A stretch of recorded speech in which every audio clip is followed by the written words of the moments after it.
আমি মোহাম্মদ দাউদ হোসেন, ঝিনাইদহ জেলা সড়ক পরিবহন শ্রমিক ইউনিয়নের সাবেক সভাপতি। আমি বিশ্বাস করি যে এই মহুল পরিবার যে আজকের যে উদ্যোগ নিয়েছে, সেই উদ্যোগ নিয়ে একটা প্রশংসনীয় বিষয়। আমাদের এই রশিদ ভাইকে সমর্থন করেছে, সে ব্যাপারেও আমি আনন্দিত।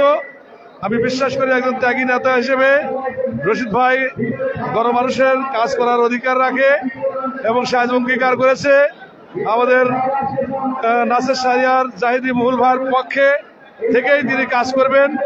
আমরা বিশ্বাস করি যে আসলে একটি গাছের শুধু গাছের গোড়া থাকলে হবে না, অনেক ডালপালা থাকতে হবে।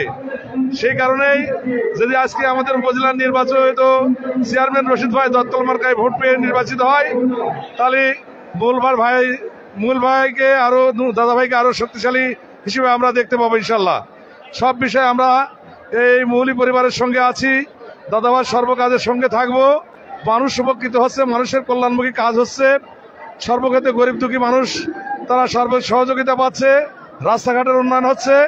আশা করি এই সদর উপজেলা নির্বাচনে রশিদ ভাই বিজয় হলে আর এক ধাপ এগিয়ে যাবে এবং মহুল ভাই তার যে মোটামুটি মূল নীতি নিয়ে কাজের গতিতে এগিয়ে যাবে, সে বিশ্বাস আমরা রাখি ইনশাল্লাহ। তো আমি ঝিনাইদহ জেলা সড়ক পরিবহন শ্রমিক ইউনিয়নে প্রায় 30 বছর নির্বাচন করছি। এই 30 বছর নির্বাচনের মধ্যে প্রায় 20 বছর ক্ষমতায় থেকে আমি যত মানুষের সঙ্গে সম্পর্ক তৈরি করেছি, সকলের সঙ্গে আমার একটি মত বিনিময় হয়েছে। গত সংসদ নির্বাচনে দাদাভাইকে নির্বাচিত করার আহ্বান জানিয়েছিলাম।